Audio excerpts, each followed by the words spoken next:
enjoy unlimited and uninterrupted internet broadband 24 hours daily for only $1,000. What? Yes, you heard me right. Subscribe now for only $1,000 and stay connected for a whole 2 weeks non-stop. For those of you on vacation, grab the opportunity to get in touch with your loved ones, family and friends while you're away. Rush now to any Gamcell outlet or call 111 to be part of this amazing promotion. Gamcell, yeah, bro. Gamcell, let's talk.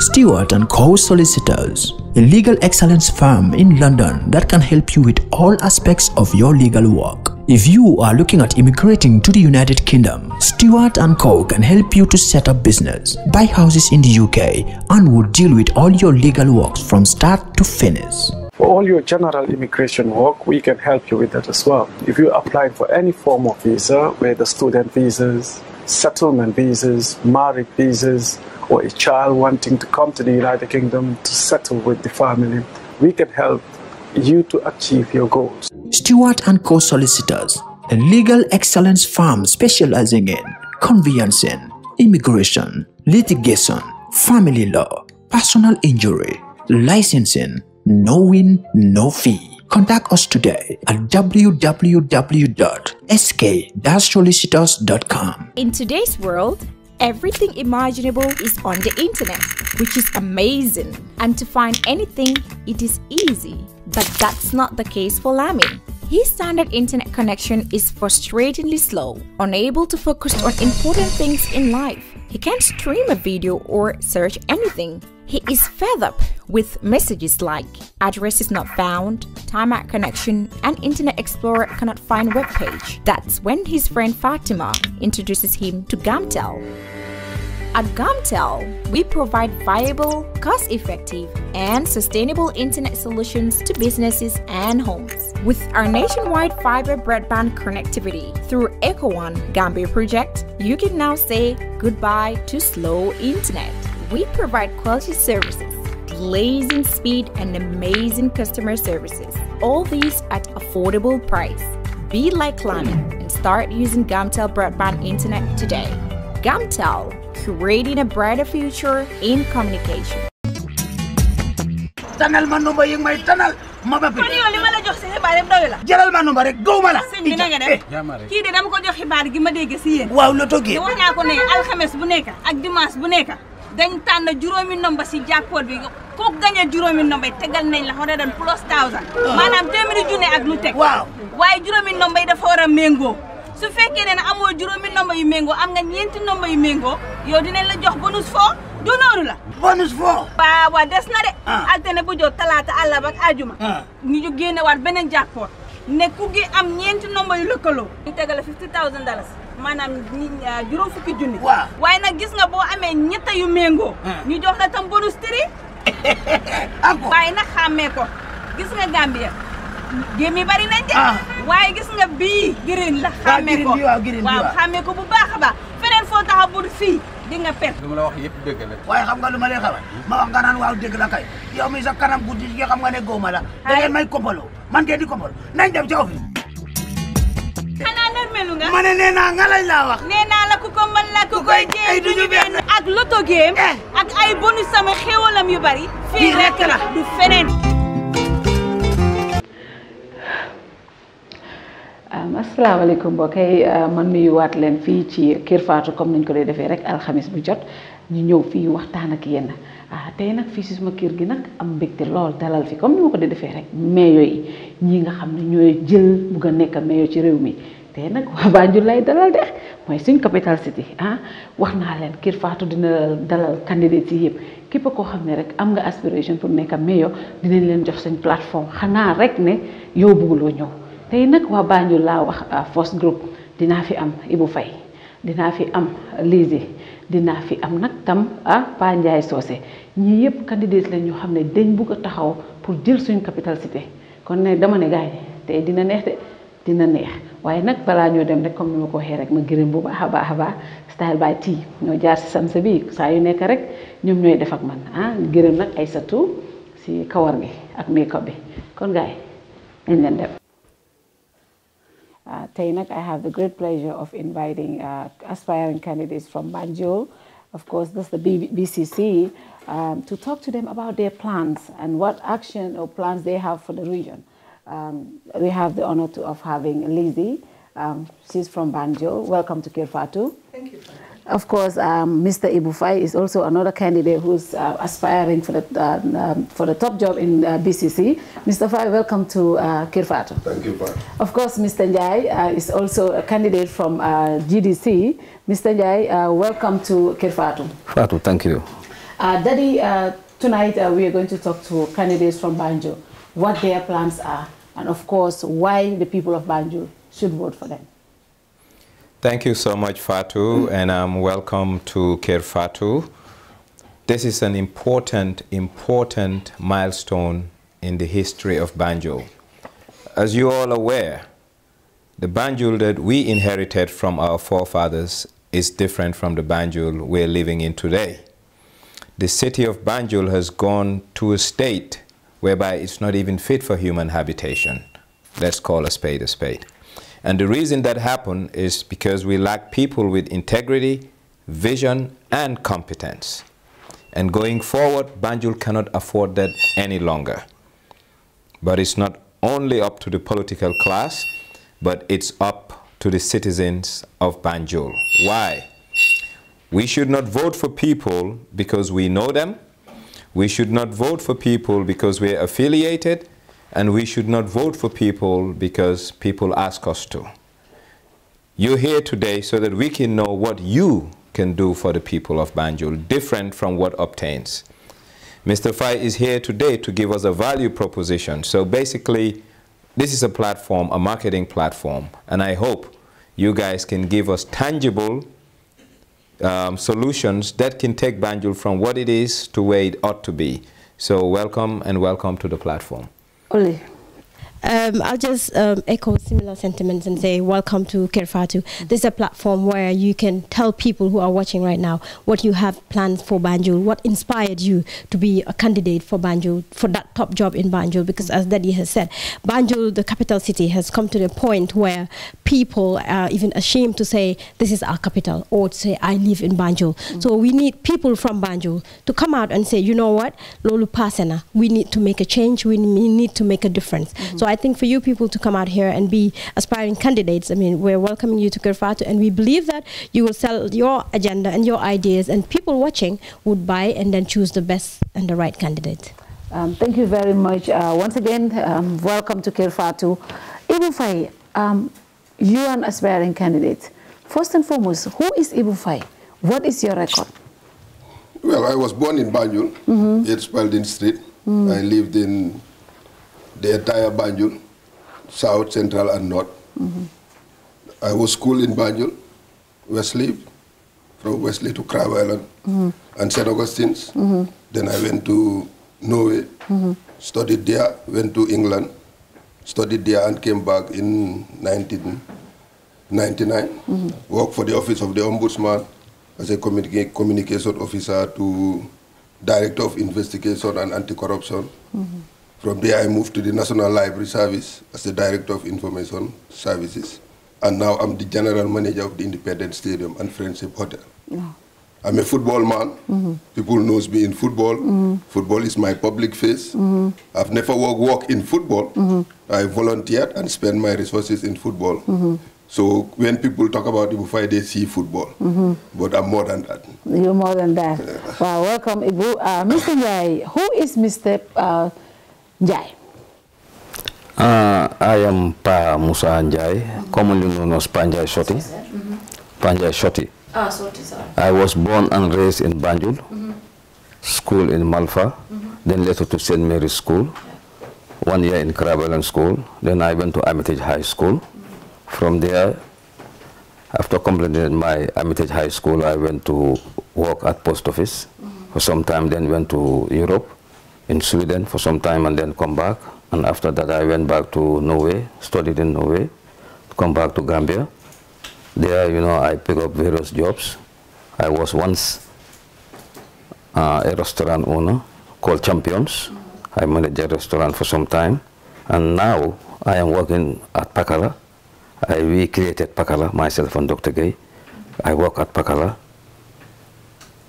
Up to now, I am the facilitator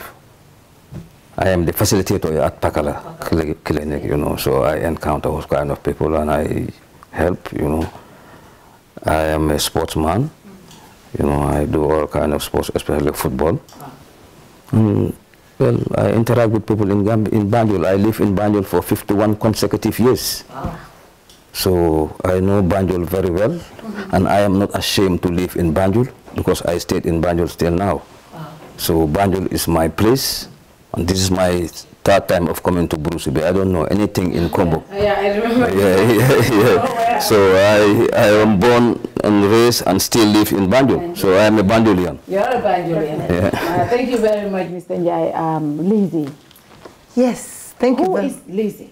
Thank you very much for inviting me here today. I'm honored. Yeah. My name is Lizzie Yunsen, and I was born in Banjul, at Dingare actually, 6 Hagen Street to be specific.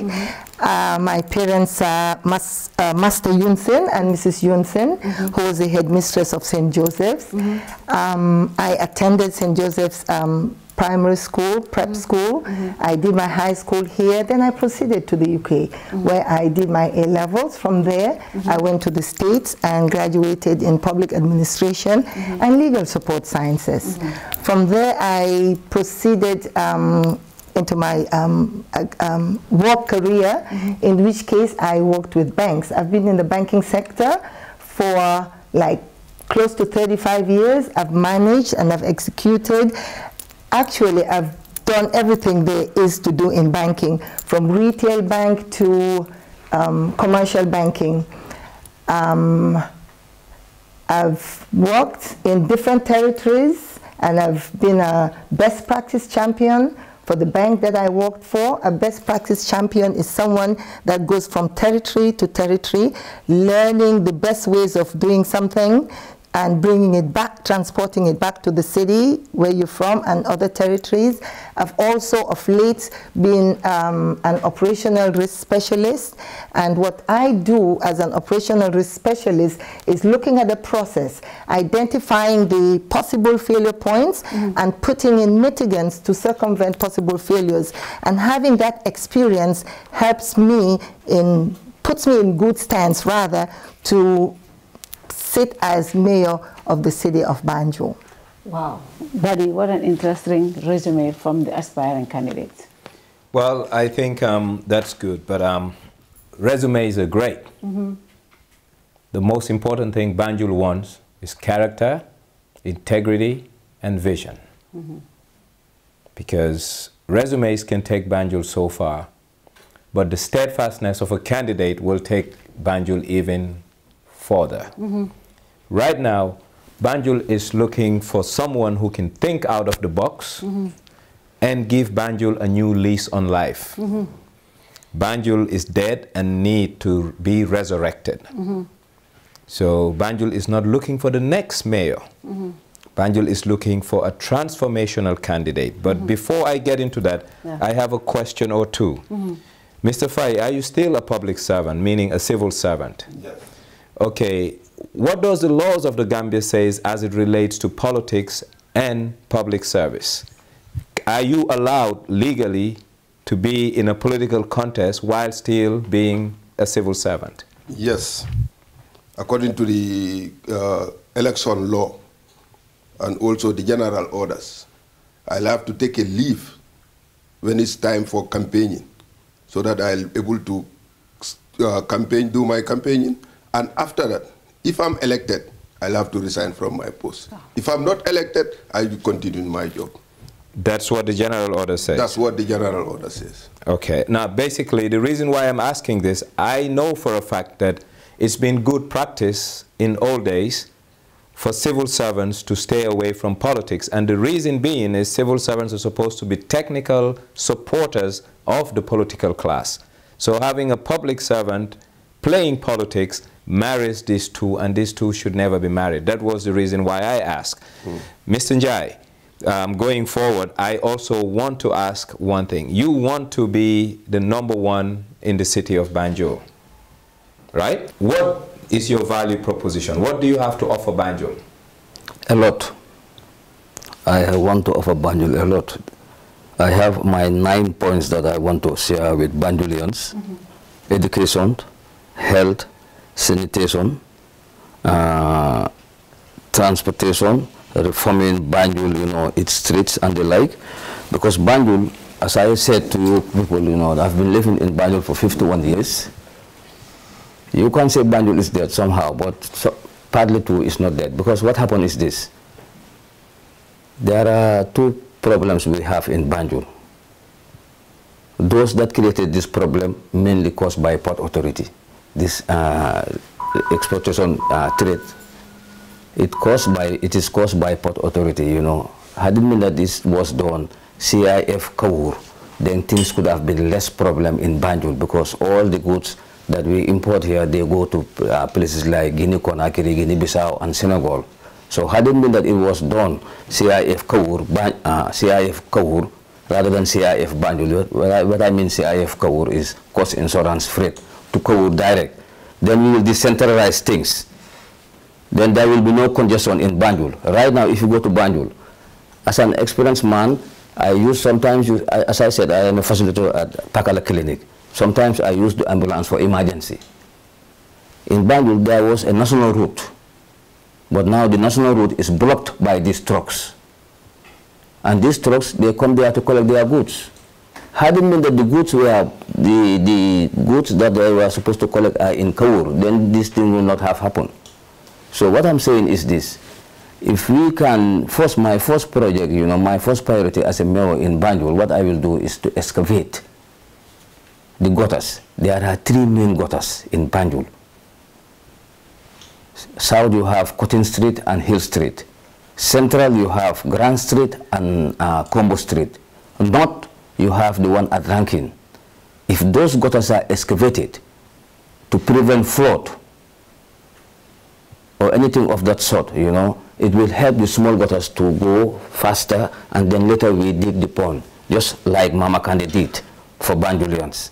So this is our main problem to be addressed first. And then another problem that Banjul is facing right now, as I said, I live in Banjul, I know the problem of Banjul. We are having problem with the sewage. The sewage system is kaput. It's not working. If you guys can remember, you know, some 3 years ago, when there is rain in Banjul, the water goes quickly. But now it cannot go because the sewage, the machines are not working. There are 2 machines, the one at Birkama Garage and the one at Boxbar. Both of them are not working now. And to make things worse, you know, the pipe that used to take the waste in the river or in the ocean, you know, the pipe is broken. So instead of water going out, now the seawater is coming inside Banjul. But what are you going to do to solve that problem, though? This is what I'm saying. This is my target. Okay. What I am going to solve, what I am going to do to solve this problem. That's why I am identifying this. These are my main things that I will target. Well, Fatou, the gentleman, basically, in his own words, he wants CIF Kawur, meaning you want business away from Banjul. No. Yeah, hold on. Hold on, let me come. No, wait a minute. If you want goods not to land in Banjul and go to Kawur, it means the boats docking in Kawur will be paying services and creating economic activity in Kawur. So you are taking away economic activity from Banjul. Yes, there is congestion. I agree with you. But as much as there is congestion, you need to find a way to resolve that congestion whilst keeping the money in Banjul. Taking business activity from Banjul will not help Banjul. That's one. Secondly, you raise critical points that are very important for the new Banjul to emerge. But where will that money come from? That's what I want to know. Let me come to this CIF Kawur. The CIF Kawur, the money that is collected is not, Banjul are not benefiting from it. It's the Port Authority that are benefiting from it.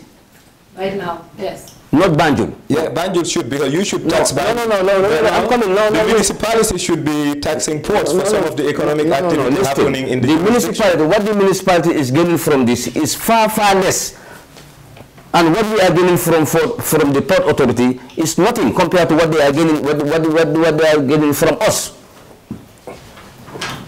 So what I'm saying is this, you know, the Port Authority, Gambia is the only place where port expands inside the land.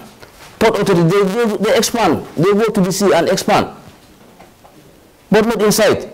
They have taken all, if you see, Banjul has a population of 31,000 people. Central has the most crowded people. Central has the most people, then North, and then South. Why? Because Port has taken almost quarter or half of the population, half of the compounds in South, and those people, they have moved. Okay. I think that's a good intervention. We'll come there. So we'll allow other candidates to also tell us what plans they have for Banjul. Lizzie, if you happen to be the mayoress of Banjul, what are your plans for the people of the capital? Okay, when I become mayor of Banjul, what I want to tell Banjulians is that we have to transcend fear and aim high.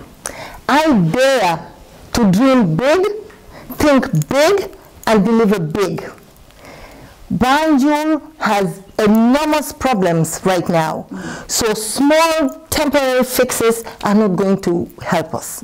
We have to be magnanimous in our view, and we can't be talking about digging gutters, fixing little things. We have to look at the big picture. We have to dream big. Look at Senegal.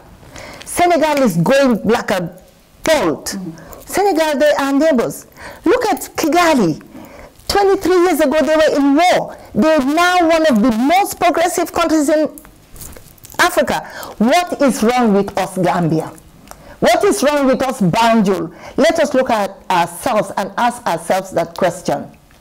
Everything is broken in Banjul. Everything. Even the spirit of the Banjulian is broken. I am coming in with my team to make sure that we put Banjul back to where it is. That being the case, my team and I, we have developed our action plan, and that's called the Ligay Jotna Action Plan. And in that action plan, we're going to cover everything holistically. We're going to talk about youth, sports, and employment in detail, sanitation and waste disposal, education. We're going to talk about municipal infrastructure, and these are capital-intensive projects which we will take care of. Let nobody ask me where that money is coming from. There is money. Other countries have done it. We will follow the best practice of other countries. I am a best practice champion, and by the grace of God, I've been able to attract very knowledgeable people in the diaspora that are ready, willing, and able to bring in expertise for no pay at all. We're going to think of financing. We have to revisit the taxation of some of our establishments. We have to talk about city erosion. It's no secret that our country, that Banjul, is in the limelight to be eaten up by the sea. That has to be on the table. We have to have effective government. We have to talk about energy, tourism, and culture, because the people have to be happy. We have to bring back BNet to our country. Then, of course, our jewel, the Port Authority, the Banjul Port expansion. These are all part of my Ligay Jotna program, action plan, which I shall put forward, and it will detail how everything is going to be done. And I've been lucky to be able, because part of being a good leader is being able to assemble a fantastic team. You have to have the vision and the team to work with you. So in short, that's, or in long, that's what, yeah.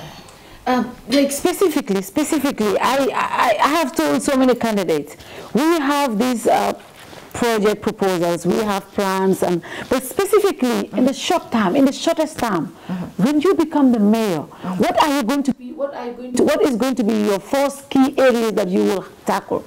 Like you said, the Banjul that we dream of is not the Banjul we are seeing right now. What is going to be just the specific things you will take upon in the first 3 months, or let's say first 1 year of being in office?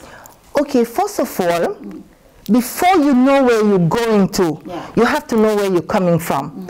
We have to have a complete audit of assets, of of the council. So we know what we're dealing with. That is something we're going to do. We're going to review the salary structure of the people at BCC, because if you're not incentivized properly, you know, you're demotivated. That's some of the things that we'll do initially. But then, as I said, we're going to have short, medium, and long term. And most of these things in my legal jotna component have short, medium, and long term components. Yes. But of course, we know that cleanliness is of paramount importance also. Yes. Mr. Fai, what is your plan for BCC? Let Mr. Just the plan, sorry, yeah. The plan, as what I will say, will have also the short, medium term, and long term. But there are core issues affecting Banjul now. Core issues, 5 core issues. Yeah. One is the waste disposal. It's affecting Banjul. People have to pay for their waste to be collected, which is not fair. Yeah. It's the council's responsibility to do that. The second one is the drainage and the sewage system. We have to separate that. They are two separate things. Yeah. The drainage system and the sewage system. Sewage system is the responsibility of NAWEC. Yeah. But the mayor, you have to show leadership to address the sewage system. But the drainage system, as Nyang said, the Banjul we inherited was perfect. But now, the drainage system is not working. All the gutters, if you go around Banjul, you want to cry. You know, that's two. The roads. Yeah. It's another challenge. Even though government is responsible for the main roads, council is responsible for the feeder roads. And all the roads in Banjul have a problem. Then the last one is the trucks. Yeah. At Halfday. Anywhere you go in Halfday, you see trucks, double parking. Those are core issues that we need to address in Banjul before we start anything else. These are core issues. Yes. But these are issues that will definitely attach costs. Yes. Where and how do you think you're going to get the funding? Because as we know, I don't know how much the council makes every month or every year, but like so many people said, the Banjul we see right now, where are you going to, how are you going to attract funding to be able to do and implement these programs? If you look at the BCC budget for 2018, the trade license is $25 million. Wow. We'll use that as a collateral to the banks to take a loan to address the waste management system. If you look at the rates of BCC, it's $37 million. We use that as a collateral to the banks to take a loan to address the sewage and drainage system. On the medium term, on the long term, we'll bring private public partnership for the waste management system to have a recycling plant in Banjul that will also generate funds for Banjul. We'll engage government. Because if you look at the National Development Plan, there is nothing specific about Banjul of the government. There's nothing specific about Banjul. And every Gambian should see themselves in Banjul. Because Banjul is the capital of the country. So we'll engage government to ensure that the drainage system and the roads, that is the responsibility of government to address. NRA collect $1 in every liter of fuel we sell in this country. So we should be able to get funds to able to address the roads, main roads in Banjul. We have a serious problem. The problem we have is not only about leadership, but it's about competent leadership. Why? Today, for every new business registered in Banjul, 10 have left the city. 1 new entrant, 9 out. He just made a point that there is 25 million to be collected in trade license. But guess what? That's a projected amount. So the outcome at the end of the year cannot even be 13 million. One. Number two, property taxes, he said. Rates. You value a rate. But we all know that those properties in Banjul are not worth the salt that we are putting on their rates. So the outcome, yes, and I will tell you why. I am from Banjul. We have homes in Banjul, and I cannot tell you the last time we have reinvested $1 into those homes. So the values of those homes are not what they are listed on paper. But the problem then again is leadership. Because no one is enforcing to those homeowners that you need to paint, you need to do this. Thirdly, And that's why I'm talking about decisive leadership. And that's what the real Banjulian wants to hear. How are you going to help us to make sure that the homes of our forefathers will not end up being warehouses like we have seen sprawling all over Banjul? You're talking about the heavy trucks using those roads. The inducement is from the city, because the city is allowing warehouses to be developed next door to where people are living, and the ships are offloading in the middle of the night, and people are putting stuff 3 a.m. in the dead of the morning into those homes right next to where people were living. So the leadership we want in Banjul is to make a U-turn from what we see. That's one. Secondly, the government of the Gambia should be seen as the #1 client of the city of Banjul. Why? The seat of power is in Banjul, but that's not the point. Every morning, you have nothing less than 14,000 public-related officials coming into the city for work, either through public enterprises or directly from government. They're using our sewage. They're using our road. What are they paying into that? They are a client of the municipality and they pay zero. So the leadership the people of Banjul want is to access those people and charge them equitably for the infrastructure they're using in Banjul on a daily basis and crossing back on the bridge without paying. So anything else doesn't make a difference to the inhabitant of Banjul but that. Yeah, sure. It's in my manifesto. That, Banjul, we're going to introduce a tolling system if I am elected as a mayor. I'm going to introduce a tolling system. When you are coming inside Banjul, you pay. And when you are to park in Banjul, there are some certain areas that you also pay. You have meters, you slot and pay. This is going to be done if I am elected as a mayor. You and all the trucks that are in Banjul right now, we're going to create place for them. We're going to move the garage from where it is to another place in Banjul, so that the vans and everything will be stationed there, and the taxis will be going from the garage to the city for less pollution and less congestion, and the trucks will be at their normal place until they are called to come inside Banjul. And whenever they come, they have to pay, because I have studied the system in Dakar, in Senegal, Dakar. Any container that comes out, you pay 10 mil. Any container that comes out from the port, you pay 10 mil. Not only you are paying 10 mil to stay in Dakar, but you are paying 10 mil to get out. So these are the problems that I will address when it comes to transport and Yes.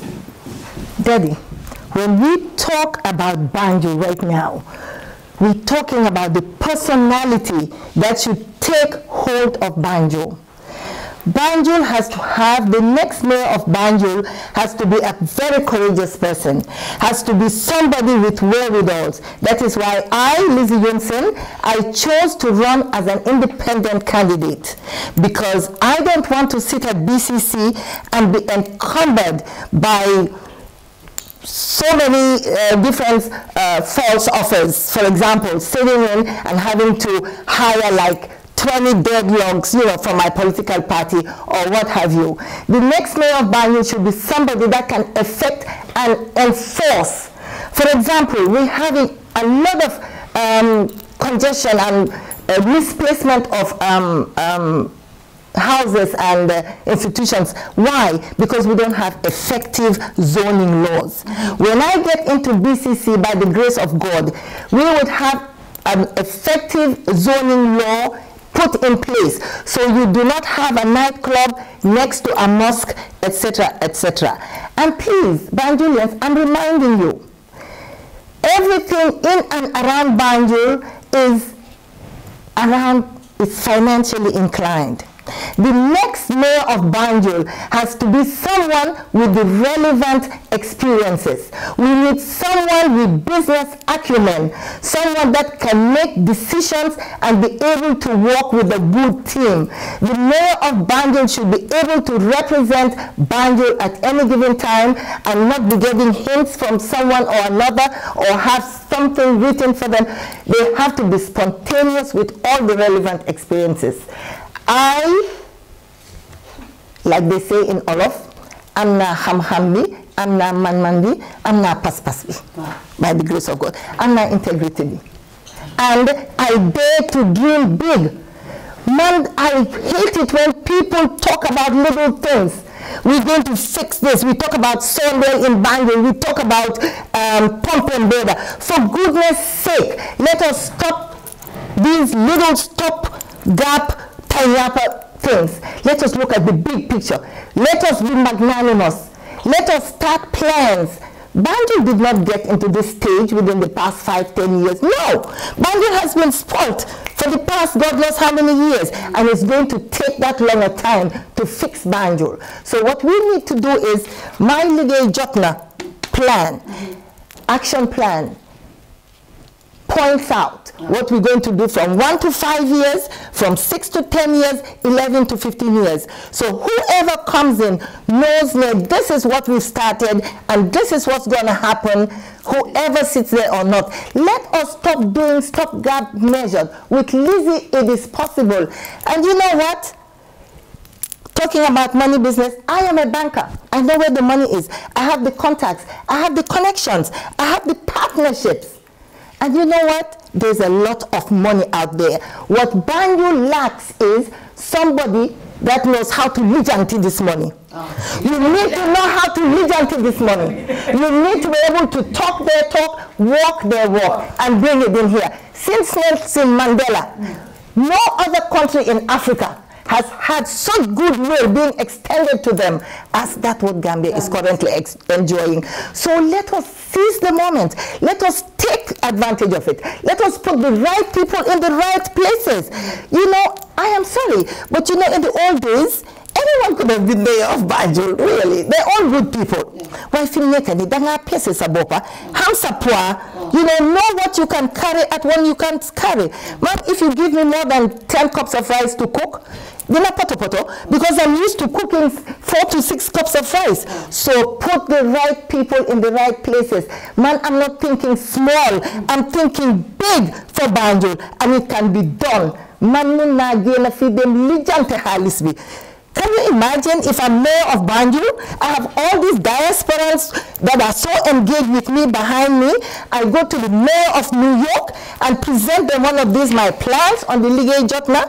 Go to the mayor of London and present this my plan to them. What can happen? But we can't. Let's think big and do big. No, okay. Well, I'm going to first commercial baby. Because sorry, please. Well, bana putting big. Yeah. But sola biñ am légui dañ ko wara address. Yeah. Dañu égga ci big bi. Wow. Think big mom everybody Banjul lañu wara think big. Definitely. Banjul dafa wara wécc. Ñun ñep xam nañ ni Banjul mel neexul ben Banjul ya. Wow. But dañ ko wara address mëna think big. Yeah. Pour contacts outside. Ah, ñun dëkk na Europe. Wow. Suñu life, suñu half of our life Europe lañ ko def. Wow. So we have the contacts. Competence bi am nañ ko. Wow. Independence Stadium bi mako jël, it was declared bankrupt, technically bankrupt. But now it's viable and competent. We mako take over. Yeah. Government liñ ma jox mënut a run Independence Stadium. But there is nobody who use stadium te do fay. Yow xam nga ci dara. Okay. Experience nga ko. Definitely. So the competence is there. Ñun ba ñu leen dëkka, ba ñu leen xam. Wow. So nañ address problem ci force, ñu soga mëna move big. Wow.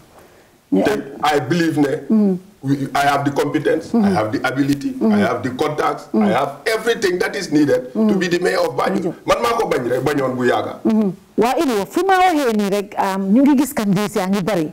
Wa lu tax wax comme yaa ngi wax ne yow mënoon ngaa nekk mayor before lan moo tax léegi ñëpp gën a bëgg a nekk mayor am na ñu nekk di wax ne lii dina tasaare carte yi and it might lead to not having the right candidate as the mayor.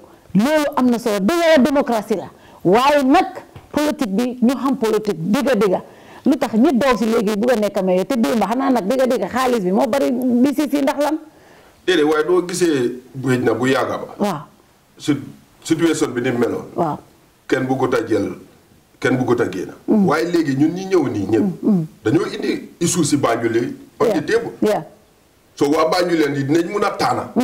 From issue si ñoo dégga kan lañ bugga. Fi mu nekk because open space lañ am fi mu nekk. Wow.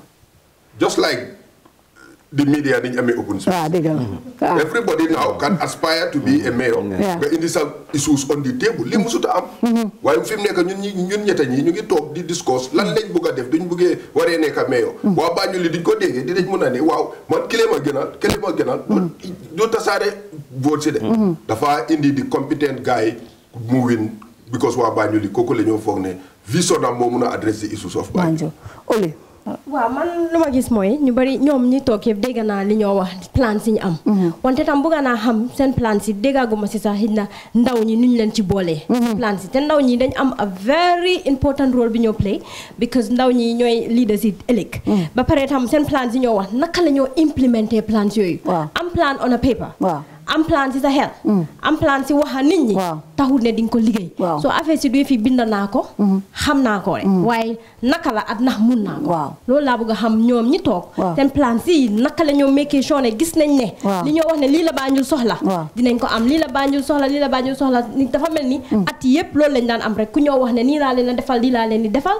te duñ gis dara dégg rek lañ cee am fu mu nekk nii dañ toll foo xam ne nit ñi dañ bugg a gis te xale yi itam dañ bugg a gis seen boppa si jëm kanami Banjul. so xale yi naka lañ bokkee si lii. madame li xew mooy lii li ma leen li ma bëgg a wax mooy li Ibou Faye wax ci loolu laa ñëw te moom li ma wax moom la Ibou Faye wax foog naa Banjul balaa ñoo adresse A ak B ak C ak D ak yu demee noonu ting bi Banjul soxla mooy Banjul dafa nekk below sea level. Understand nga Banjul is below sea level. gis nga Banjul bii suñ ko adressé understand nga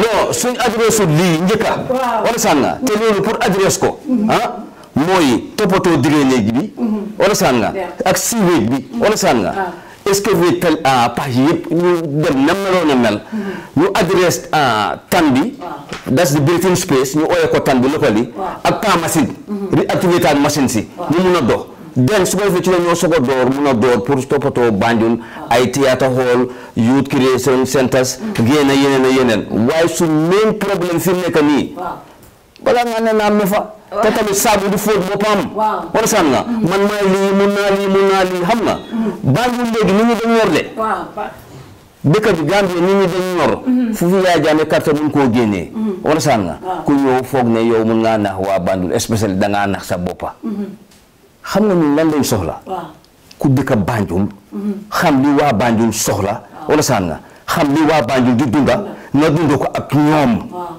ñun loolu lañ soxla ku demee ni man soo gisee ma dinaa ñëwaat ci politique man nekkoon naa ci politique 89 amoon naa ballot box time Jawara xam nga waaye itam du caa gën ne da nga war a ñëw ci lii all the time li tax ma gën a ñëwaat ci lii mooy man Banjul laa dëkk wax naa ne dëkk naa Banjul juróom fukki at ak benn continuously suñ toogee Banjul waa Banjul moo ko mën a ñëw defaraat du kenn ko di ko Cape Point oo ko di ko Kuutu oo ko di ko Kër Sëriñ ñunuñ ko suñ leen jox ordinateur seen fi mu dëkk la ñu di kaa toppatoo man ñu suñ ma joxoon lifin fi ma di kaa toppatoo mooy fi ma dëkka te fi ma dëkka mooy Banjul understand nga affaire yi ñëw di wax ne dinaa def lii rek dinaa def lii ak yu demee noonu excès duñ ci loolu understand nga suñ adressé bi nga xam ne mooy suñ number one problème balaa géej gi ñëw yóbbu Banjul du ko balaa moo taw flotte am Banjul dem comme ci lifin bi temps bi yaay jàmme wala ne mu nga ñëw xeexaa gars yi ñun gisuñ kenn ñun ñoo fa desoon ñun ñu desoon Banjul ñun ñoo ko fa nekkoon so su problème bi amete di su baat géej gi ñëw yóbbu Banjul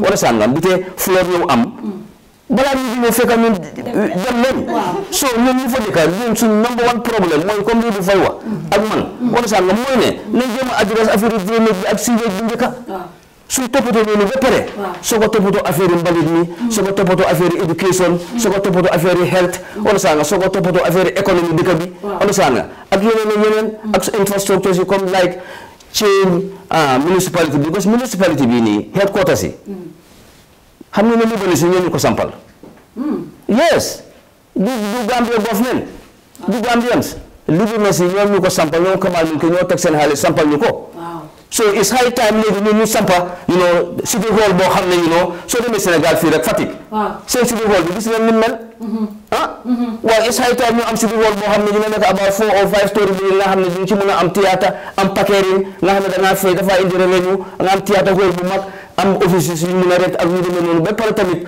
mu nekk place boo xam ne ku ñëw di nga xam ne fii mooy Banjul City Council.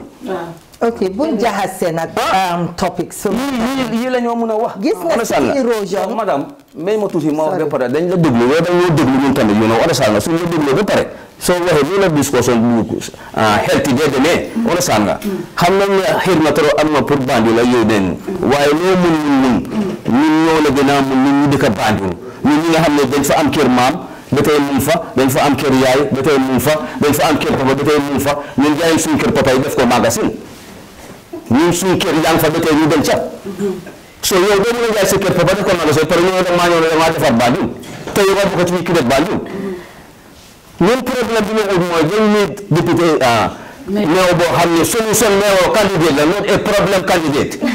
Thank you very much for your time. Okay, this elections from Nekani the argument is going to be on policies and ideas, not on personality attacks or anything like that. Just as a point of clarification, yes, this city erosion has nothing to do with drainage and sanitation. Those are two complete things. Drainage and sanitation is one thing. Erosion is something that is affecting a lot of countries around the region. So ninyo topato bobu do them pharmacy at in Grand Street at Jones Street you let the day date. Ninyo create city erosion because neko makawahe moy pull them. That is a capital intensive initiative. Them key Norwegian countries, they're experts at that. Bring land in, new best ideas because they've reclaimed land before. So for uncle, let me finish, please. So this countries are very good at that. So we have started discussions with these people because, like I said, it is topmost. It's one of my topics on my Ligue Jotna program.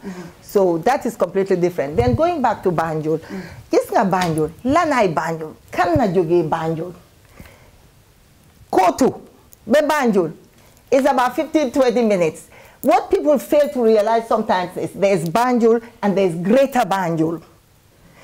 Danga dem Senegal, the mayor of Dakar, mugi deka about 40 minutes from Kiram, while mugi still neka mayor of Banjul, and buy the oye Banjul, kui ewo ak tede Banjul. Man mile, deku ma Banjul de, while suma hel, suma hol, suma soul, mugi Banjul, every day mangi Banjul. Te lima defaral Banjul, I challenge. Ne nyolan len defaral Banjul, man luma def program buma am. I do it with Banjul. Program you might have to hospital be, you might have with youths be. Right now, as we speak for the youths, I've started something called skills directory. All the youths in Banjul, we have a database. Carpenter yi, nyung lena list. Plumber yi, nyung lena list.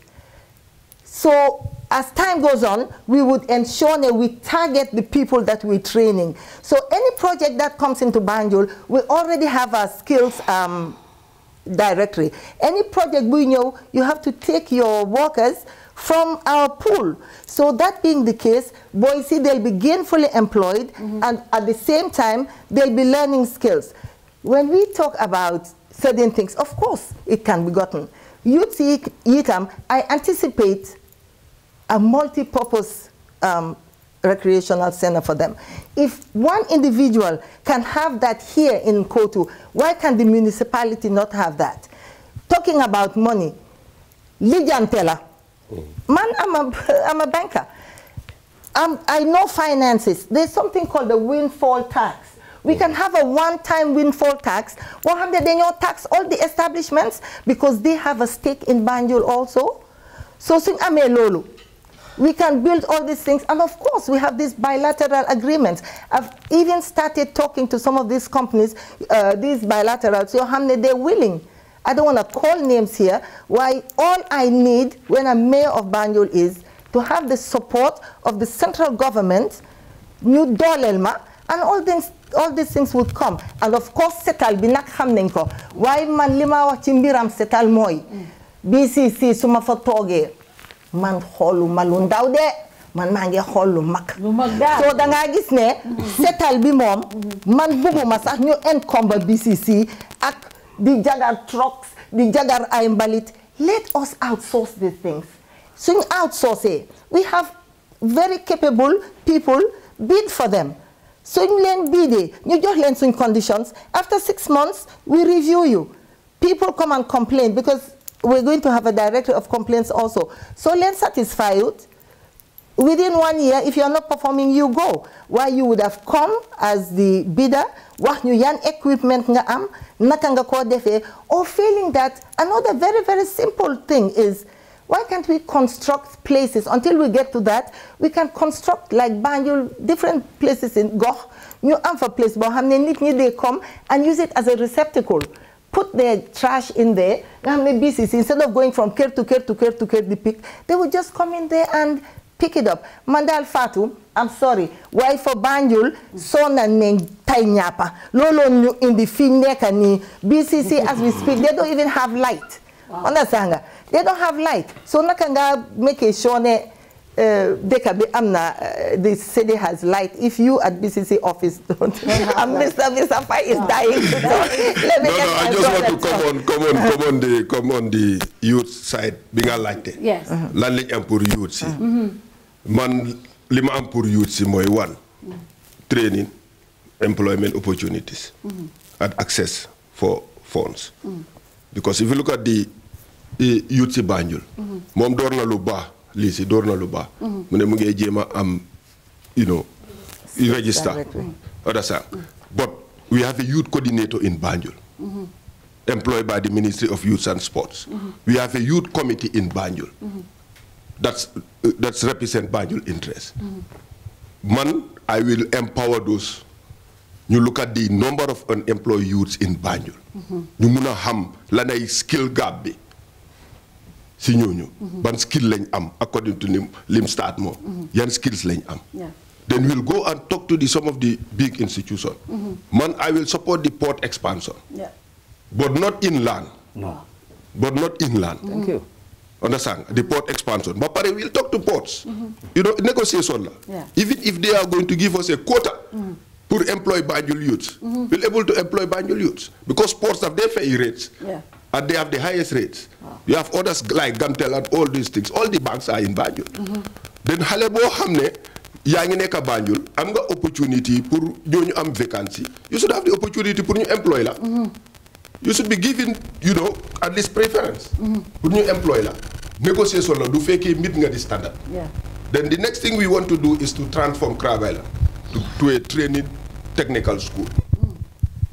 Loolu lañu ba transform ko because Crab Island dafa close.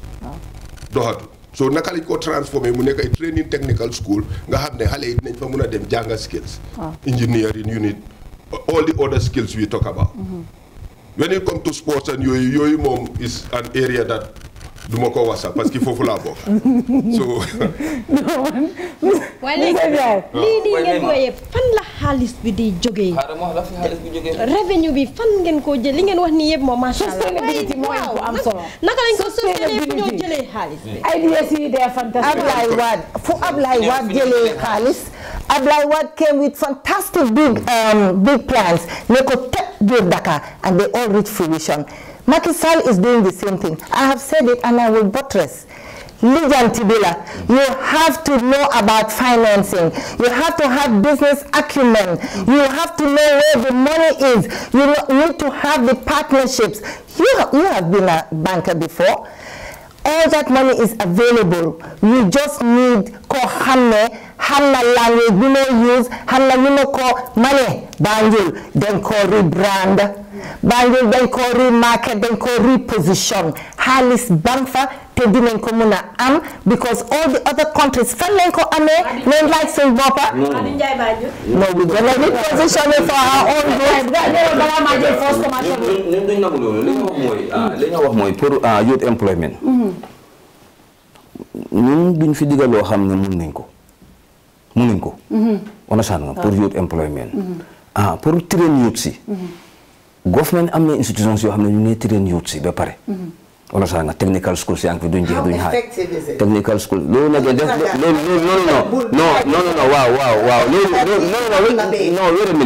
Wait a minute, madam. Effective.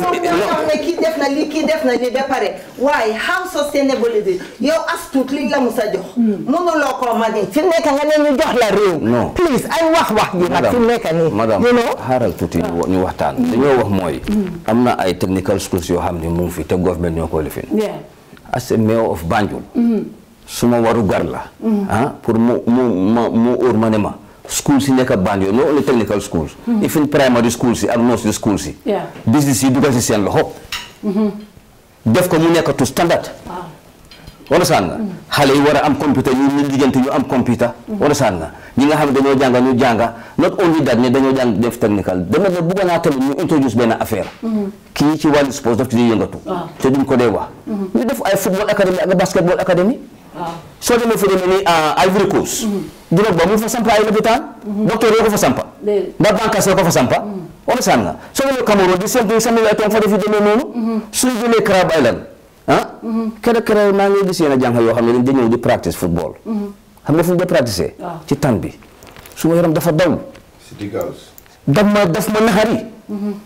Understand nga ma gis ay jigéen xam nga ñoo xam ne ñu ngi practice amul fan fu ñu practice football biir Banjul. ci tan bi la ñoo dem.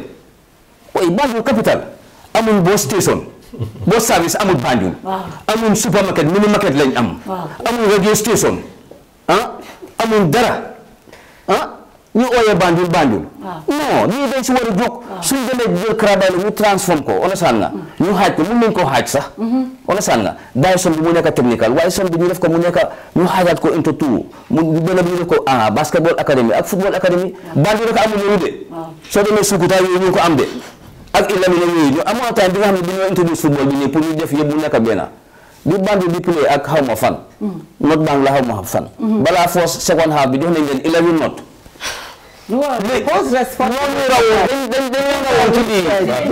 leen rawoon ci lii waaye léegi ñun Banjul dañ jëli ko la da nga am ne trophée mu ngi nii trophée si ay Sukuta ak biir Kaama yooyu ko ñun léegi ñun amuñ parks gentleman benn stadium lañ am mini stadium lañ am capital mini stadium gentleman I've listened to the candidates talk, but one thing that has been echoed out of their talk and sentiments is, why did Banjul fail? Banjul failed because of 3 reasons, and I'm yet to hear them come up with solutions to one of those primary reasons. A city without an opportunity for expansion is going to contract after a while. Banjul as a city, your grandparents own a property. Maybe your parents were lucky to own a property. You cannot own a property in Banjul without buying it because there's nothing left in Banjul. And that's why 80% to 95% of the homes in Banjul are communal homes. And what everybody owns, no one owns. What no one owns, it will not have value because no one will put monies in there. So anyone sitting at the city council, you need to find how to expand Banjul. If you want ideas to expand Banjul. I allowed you to talk. You have to be able to expand Banjul for subsequent generation of Banjulians to live in the city and grow up in the city. That's one. Number 2, I've seen the passion you all have in Banjul. But one thing that hasn't come clear to me succinctly in my ear, where are you going to take that money from? It's easy to say there's monies all over. It's true. But all those monies have preconditions, terms, and what they're asking for. That's true. Right now, we all know that Banjul is not a going concern. It's below, just like the city is below sea level, our coffers are below the water. Banjul has gone underwater as a going economic concern. It's bankrupt. If anyone wants to come and tell us they want to change Banjul, you have immediate needs, first aid. Banjul needs first aid. It's in accident and emergency. After you take it from the accident and emergency, you can worry, you can, take care of therapy later. Therapy are the medium to long-term things that Banjul need. But right now, Banjul is at the A and E. I want the candidates to tell me 100 days, 200 days of assuming office, how will the average livelihood of Banjulians change? And it will have everything to do with environment and sanitation. That's what I want to hear. That's what you want to hear. We'll take our first commercial break. Good. can't do small or big projects with the same dedication and commitment as we do. With a reputation as the leading printing company in the country, when it comes to major projects and innovative solutions, we always deliver in high quality, thus receiving the trust and confidence of our clients. From the moment your order is placed to when it is delivered, we believe in exceeding expectations from the sales manager to the production team, the account manager, and the person delivering your material. We have state-of-the-art equipment and a highly experienced and competent workforce that enables us to deliver top-quality work on time. At reasonable prices, we provide our clients with multiple solutions right from conceptualizing, designing, printing, binding, publishing, and distribution. For all your printing requirements, we are strategically located at the Sankumsila Highway, the Gambia Printing and Publishing Corporation. We print what you desire. The Gambia Revenue Authority wishes to inform the general public that income earned from the letting or leasing of property is taxable as per the Income and Value Added Tax Act 2012. In this regard, the general public is hereby informed that payment of rental income tax is an obligation on any person who earns income from letting or leasing properties. All rental income earned from properties in the Gambia is subjected to rental income tax. There are two types of rental income tax. A residential rental income tax charged at the rate of 8% of gross rent received. Commercial rental income charged at the rate of 10% of gross rent received. It is important to note that failure to declare and pay rental income tax is illegal and punishable under the Income and Value Added Tax Act 2012. To pay your rental income tax, rush to the nearest GRA domestic tax office or any of GRA's designated banks. Remember to pay your taxes and on time. GRA, collecting revenue for national development.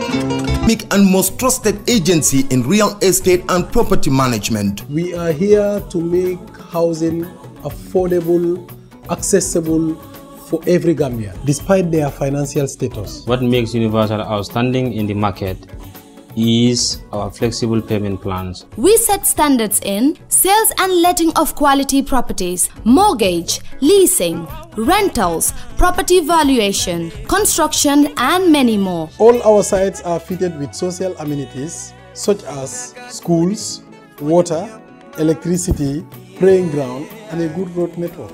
In Sukuta Phase 1 and 2, Jambanjeli, Sanyang, Brikama, Lamin Daranka, and Gunjur coming up soon.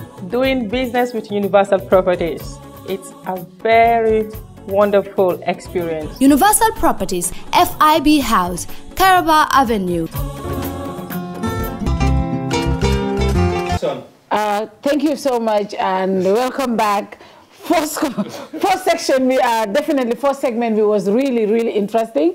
Let people speak out. Ñu wax lu nekk seen xel yi lan plans lañ am comme ñoom film daanele balaa ñoo dem. It's important. Plans yi, they are fantastic. Ideas yi, they are fantastic.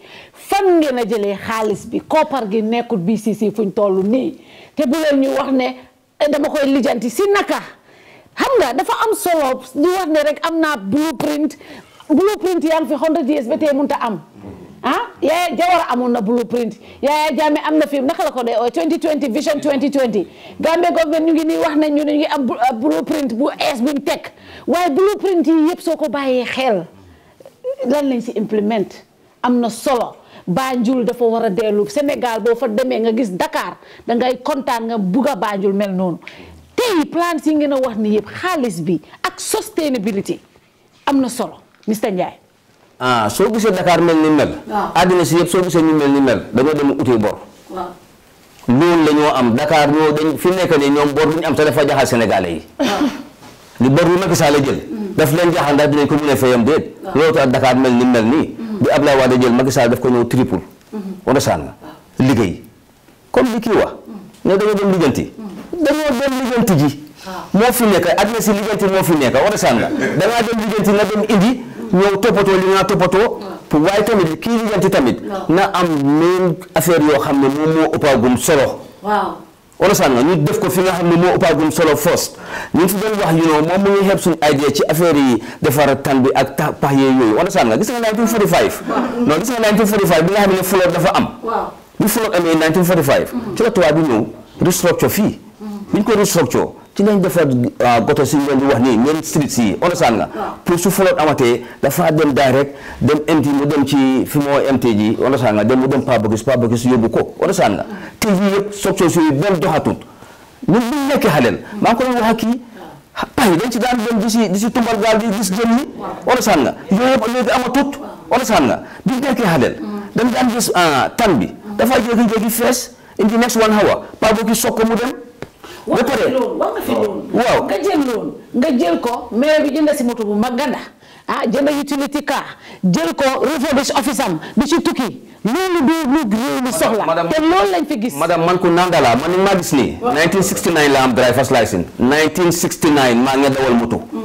man Panjaay Jëri Gara mi fi njëkkee nii ak Jibu Sala ci sun morom Banjul ñoo fi njëkkaa dawal moto man affaire moto 8 cylinder yi 6 cylinder du suma diin man bokkuma ci man bañ naa ko sax ba taxi laay luwee te mun naa jënd moto man taxi laay luwee dem toppatoo suma toppatoo li ma toppatoo ñëw xam nga nit ki ba mun a boole okoto ak tëgg sabar mooy lan la okoto ci tëgg sabar dama ruubaate moo laa la waxal nag ku foog na ne mun naa okoto ci tëgg sabar dangaa nax sa boppa on san nga biñ fi jël benn moto bu laaj lu amut lu xam ne amut man waaw waaye tam beneen problème moo am understand nga mu ngi wax ne Banjul dañ bëgg a laajte fu mu nekk Banjul li ko koos mooy jekku beru bi moo tax Banjul dellu gannaaw jekku beru yow yaa ngi am kër famille sa papa ak sa maam ak sa nijaay yow ñëpp a duggoon ci benn kër bi waaye yow léegi am nga tuuti éducation nga ne mënatoo dëkk foofu noonu te sa papa sa yaay ak sa nijaay ak sa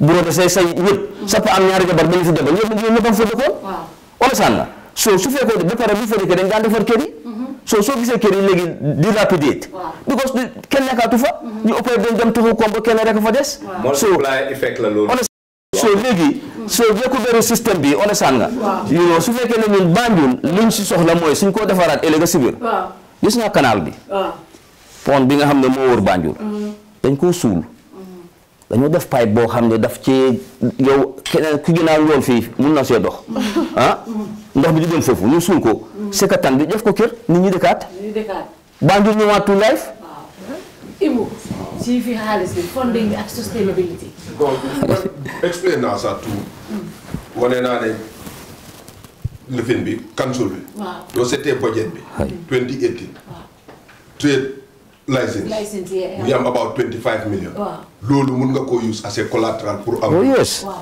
pour address waste management on the medium term not on the long term on the medium term on the long term you bring a public-private partnership indi somebody a private company work with BCC ñu amee recycling plant to address the waste management system mu sustainable wow go ahead bàyyi mu daal go ahead ñanga nga bëgg a dog go ahead on the drainage system you know the same you know because man dama bañ li ñang wax BCC is a liquid institution is it yes it generates revenue yes it generates revenue dafa generate kay dafa nekk dañ ko def ram plus rek li si war naa am loolu an institution bu mun a generate revenue you are liquid man gëm naa loolu sax because pour ma mun a am xaalis yëpp daawoon nuñ buggee BCC nii li ma wax yow doo BCC it just need leadership bi ñoo wax and proper management it will generate more revenue ñangaan fi wax yëfi kër yi traditional kër yi ñoo wax nii ñoom seen kër du fa kenn dikkaatu am nañu ko ren duñ fayul rek BCC dafa mun a enact laws de dafa enact by laws am na doole bi pour enact by laws wax ne kër gu nekk da ngaa fay tarif by force o ñiy fay rent ñu fay ko tout BCC jël xaalisam so leadership la soxla so it needs dafa am areas yoo xam dafa need leadership am na areas yoo xam ne you have to take the unpopular decisions and because of bu yàgga ba nit ñi duñ daan bugg a jël loolu because of political reason duñ ko jël but with this new dispensation you have to take it to address the issues of Banjul ñu ne a business dafa am operation revenue then expenditure. If your expenditure is more than your revenue, you're in a deficit. And BCC is in a deficit because total expenditure outweighs its total revenue.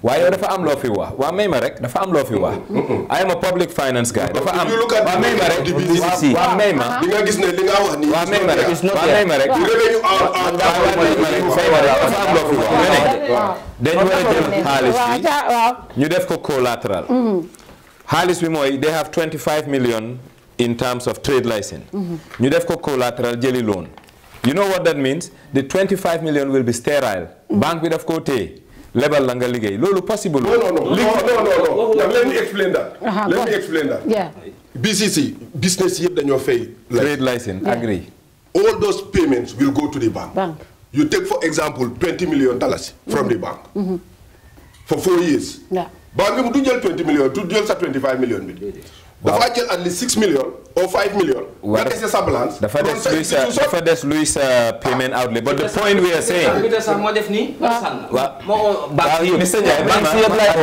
lay ma banque si yëpp lay su ma woowee banque si yëpp du ma fa yóbbu bu rëy comme man yow ni ngeen def seen business ak ñeneen ñi ñëw seen business understand damay ne ñu ñëw ma jël suma kaddu man maa amee caabi Banjul te fii ngeen nekka understand dama ne yow lii laa bugga lii la suma plan Ecobank lii laa bugga lii la suma plan commercial trust bank lii laa bugga but bank work like that Mr. Ndiaye bank sañam due diligence no so amee sa ko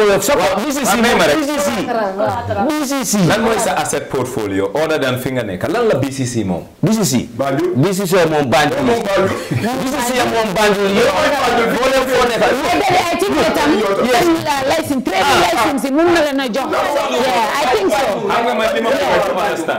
li ma bëgg ñu understand Banjul dafa need what you call a systems approach lan mooy systems approach moom xam na trade license ne is a key revenue earner for the city but equally xam na njuuj njaaj yi nekka ci loolu ba nga xam ne the effectiveness of having that projected amount 25 million is a projected, it's not actual. That's why the leadership comes. Thank you. That's why I say systems approach. Systems approach mooy dañoo génnee nit ci equation bi lan mooy nit discretion man maa toog fii kii ñooy ma man dama bëggoon a fay waaye lii laa amagum jàppal we have a system system bi either you put it in or it doesn't accept it so man li ma bëgg ci leadership of New Banjul is a systems approach leadership whereby we will computerize our revenue mobilization efforts we will computerize the tracking of ñan ñoo amel Banjul kañ lañ ko war a fay ak fan lañ nekk ak nuñ leen a jotee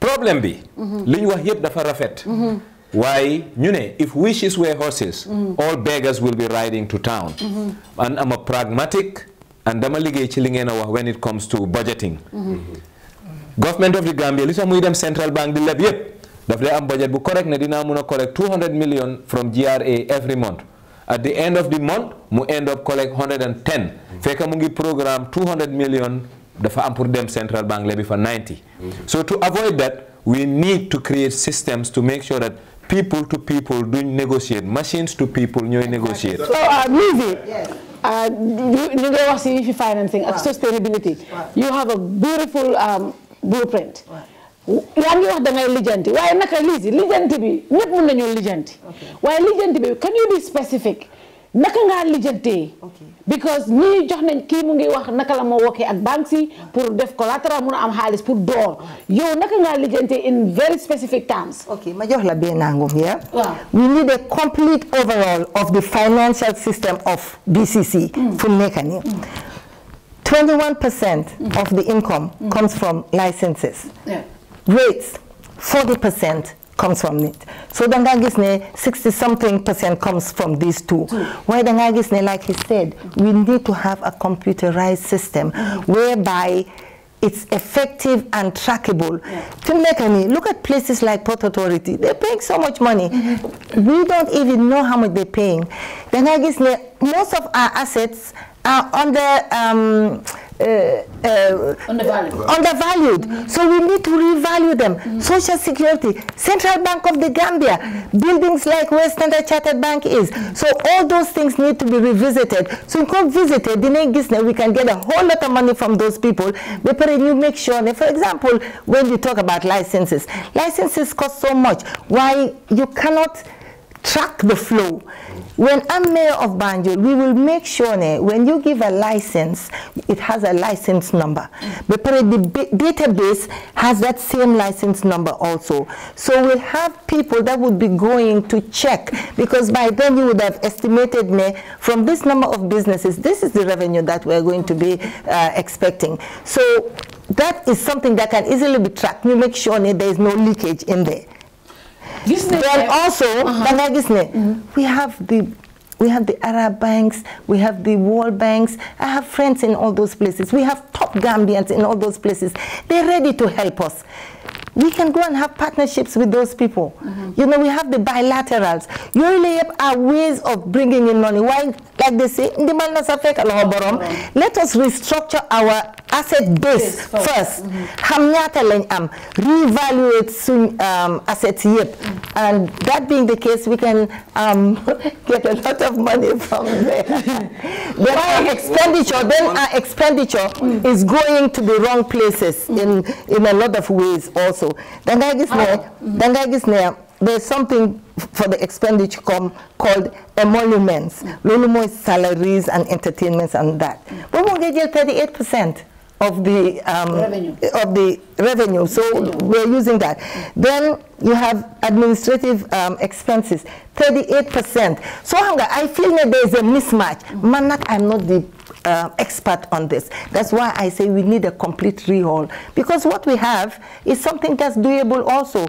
With these same amounts going to all these different places, we have 1% going to education. No wonder the National Library is not working. This is not discuss certain things. We could discuss out of emotion. We could discuss out of numbers. Unfortunately, it's so difficult to get data.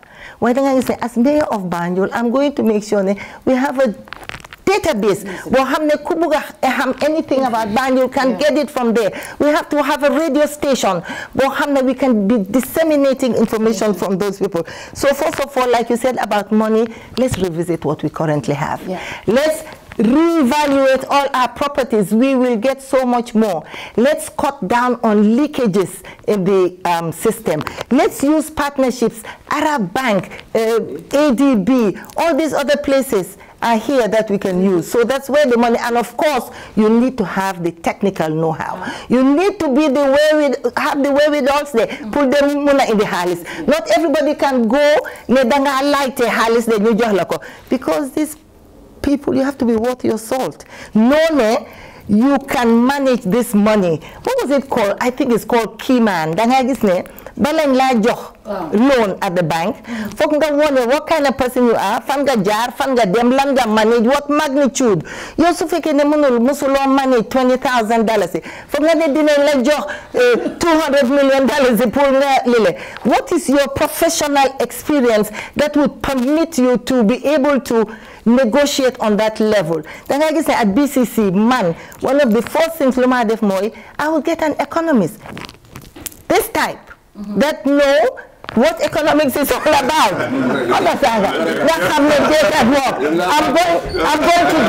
I'm going to get a health officer. Most of the sicknesses we get is because of malaria and stuff like that. Health officer, they did not def before, did them the topato kirinity, even the set, how clean their houses are and things like that. One thing also I want to discuss too, because what to be which is very how each and every candidate, let me say plan to attract investment into Banjul. Businesses are going out of Banjul. Hardly no businesses coming into Banjul. Banks, you know what maybe some branches, head office in Banjul. But some of the banks even, they don't have head office in Banjul. It's very important. You know what?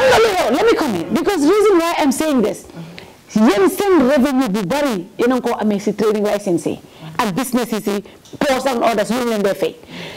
So I'm time 5 or 6 companies so they will yakar of source of funding. Funding one plans when put attract investors, business companies put invest in Banjul because bigger. So we say you bigger Banjul, not bigger.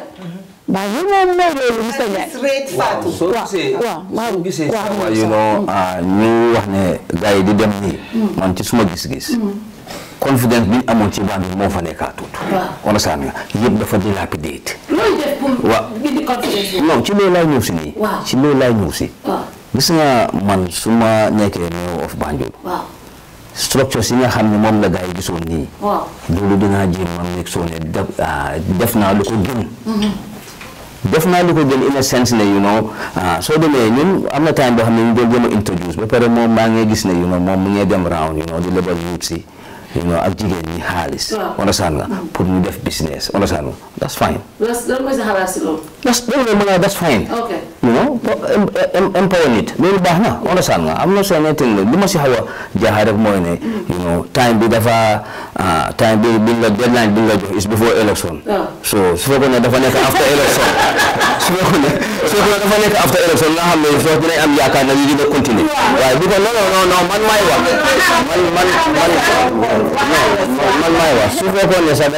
after election, now I'm continue. So why should I get 2 or 3 months before election? So I would Lina would need to continue. The thing is sustainability in Buga. Understand? So minimum, the more definitely we are now so man Chilima wasini benen bigana am solo moy man 31,000 people yi dëkk Banjul bes mu nekké meew ñom ñep na leen defal medical cover xamna naka lañ ko defé mbolem ko ewo Banjul dëkk Banjul parce que xamna né fay dafa ser man takale clinique lay liggéey wala sanga xamna naka lañ ko defé lolu def na suma estimate dem na ci various insurance bi ma ñu ko dem ci insurance yi li ma wax moy number of the people bi musuñ ko experience wala sanga ma wogal ñom ñu wax ma naka la wala sanga man suma liggéey pakala xamna naka lañ ko defé xamna naka lañ ñaata lañ dé fay ak demé nonu mbolem ko xamné ya nga ewo Banjul su neexé yalla BCC war naa dugal loxo ci sa medical bill te dinañ ci def 60 to 75%. Waaw bu ko na spy ma ci wax boobu. That's a breaking news. Oh yes. I have it here. It's here. Let me correct the misconception. This na fi nekk ni politique bi du politique na haate de yow di wax du noonu de this thing that I'm doing with this lending is the most noble thing that can happen. This na bima dore di wax about this politics ma find out me most of the people had bigger problems, which was that of financing. So we must stop everything to do with this campaign. And I was working with these women. You know, this loan is a revolving loan. It's a program. It's a 5-year program. And you pay it within 6 months. So say within 6 months, another one after the 6 months in the 5-year program. It is not my money. It's an institution because being a banker, they had confidence and they extended it here. So Mr. Njai, for your information, sir, this is going on for 5 years. After the first one, what I intend to do is I'm going to regroup them again. So you know, I'm 10, 15 or 20,000, you definitely this 5,000 will still desfer. Then my next step that I intend to do is I want to form cooperatives for these women. This is not giving me bandili. The Malena group I give me combo. So for example, you make a combo, do the farnyambi, you hook up some me bandili, toga ebe. So we cut off the middleman right in there. Then at the end of the day, I'm not even gonna stop in there. I want us to form our women's world banking. You know, contact the people in New York. At the end of the day, we have cooperatives stepping out of this.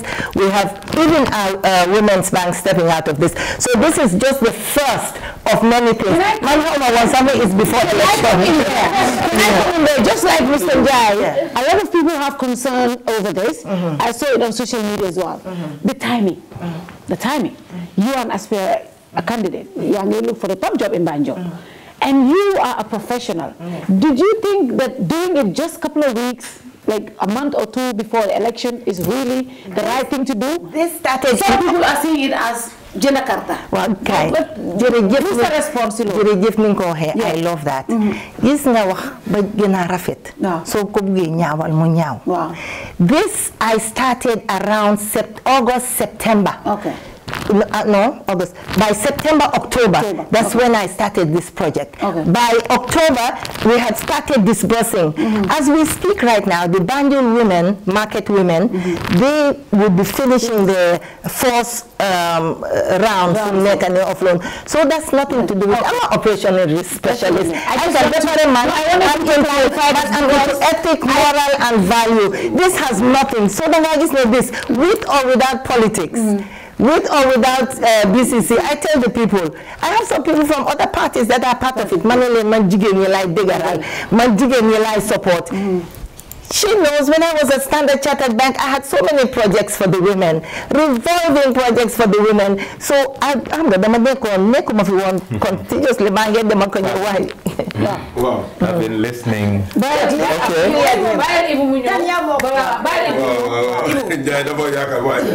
but we not upload comment see live there because do you work Banjul? Ngay gis jigen group bi jigen yi nga mit. They are operating at the periphery of the economy. Yeah. They need support. Yes. They need support. And Mom Lim Start is good. I have that program, a revolving for loan for the women. So I'll upload comment for doing that. Yeah. You know, but don't say business is a delay of Banjul. Wow. Banjul ni mel refetul. So we have a program bohamne the beautification of Banjul. Wow. ñu ko doon def all the time start on nañ ko sax di ko def nga xam ne dañoo toog ñu ne Independence Drive we have to change the face of Independence Drive borom kër gu fa nekka sa kër nekka corrigate dañoo ñëw wax ak yow we have to change that either we invest or ñu indi somebody mu invest ñu génne ko si ren bi then Independence Drive because mooy face yi Banjul dooy dugga Banjul foofu dafa war a rafet doo demee Wellington boobu beneen feesi Banjul la dooy dugga si c'est a building so yëpp te borom xaalis yi leen moom de from marché ba port borom xaalis yi ñoom moom foofu we have to change the face of Banjul through that beautification of Banjul and cleanliness see nga yooyu doo gisee mu bari drainer nakaati waste bi mu ngi si këri jàmbur yi it's a breeding ground for mosquito duñ ko génnee du amaat drainage système bi sewage système bi dafa overflow si kër jàmbur nawet Banjul dafa tooy xeeb waaye nawet doo gisee nawet do jotee du tawee ba pare di nga gis tali yi dafa fees sa ndox be boo within 1 hour mu empty am na fu moo jaar so dañu make sure ne ñu address ko on the short term loolu doo ko defee yooyu dañoo wàññeeku waaye duñ amaat breeding ground in Banjul. Mr. Faye, you have made something very important, beautification of Banjul, and I've listened to all of you, and I'm still looking at the missing links. London is what it is today because of its history. Banjul should be what it should be because of its history. We all know that there is no restoration project to keep some of the wooden homes in Banjul. There is none statutory by law. And it's the responsibility of the city of Banjul, not the state. Because at the end of the day, we own Banjul, the Banjulians. And a people without a history don't have a reference nor a compass in terms of direction. You go to Banjul Central, the richest part of Banjul in terms of heritage. We're losing every day to people buying these homes and turning them into warehouses. Those homes are priceless. They should be restored, and some of them from the Kirinting to the wooden homes, because we should be proud of our heritage, and that's what made Banjul what it was and what it should be. So any aspiring mayor and would-be mayor of Banjul should have a program and a plan to make sure that Banjul, as our forefathers left it, there is still a footprint of that in the city. And I'm yet to see in your manifestos and programs things like that coming out. Not because of this meeting, but because of everything you have said and done in the past. The restoration of our cultural heritage and sites. You go to Banjul Central, there were places with beautiful statues sitting in some streets. They're nowhere to be seen. Some of these Creole homes that were what made Banjul what it was, especially in the central area, are all gone, and they're going at a fast rate. Before we know it, there won't be one in Banjul. How will we feel as Banjulians that our history just got wiped out in our face, unabated, and no one stops it? And no one stops it. For your jealous, you second commercial break. When there's a revision, that's number 9 of my job program. I just to make our facilities and services more accessible and find freedom all around us, with a location proximity to active markets, with a liberal air transportation policy. That daily pursuit is how we turn everyday opportunities for you. For all destination marketing support, customized packages for new existing airlines and operators, and for a highly ranked tourist destination, the Gambia Civil Aviation Authority is here to serve. We regulate air transport, operate and manage BIA technical requirements, merged with commercial considerations. We have experienced and well-trained aviation professionals to cater for your needs. For investment opportunities in building airport hotels, shopping malls, playground for children, do contact us on 4472-831, 4472-893. Gambia Civil Aviation Authority. We go beyond daily.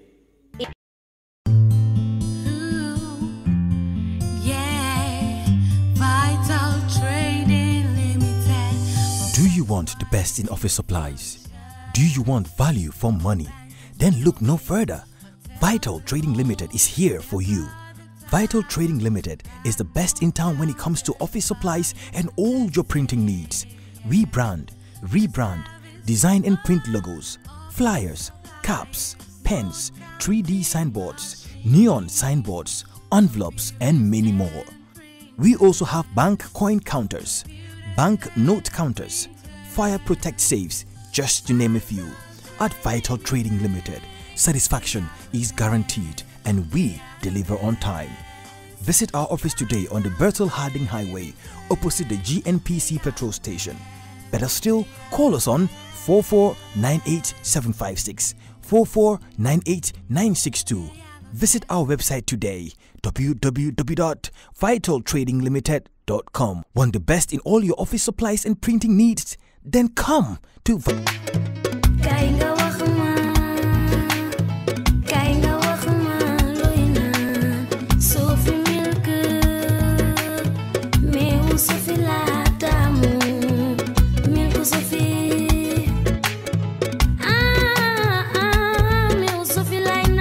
Sophie, meew la bu sell te neex, baax na ci halal ak mag yépp, am na calcium, iron, protein ak vitamine yu bari.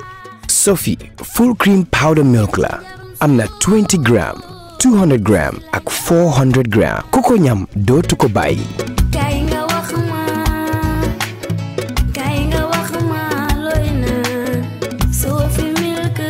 Sophie, proudly Gambian. Welcome back to KERR FATOU. I like this part of the show. It's more relaxing. After a heated debate, see Salvi. But I definitely love the energy. And while I'm sorry, we have Conte Kunda. They are our partners. Kalilu, what do you have for us tonight? Okay.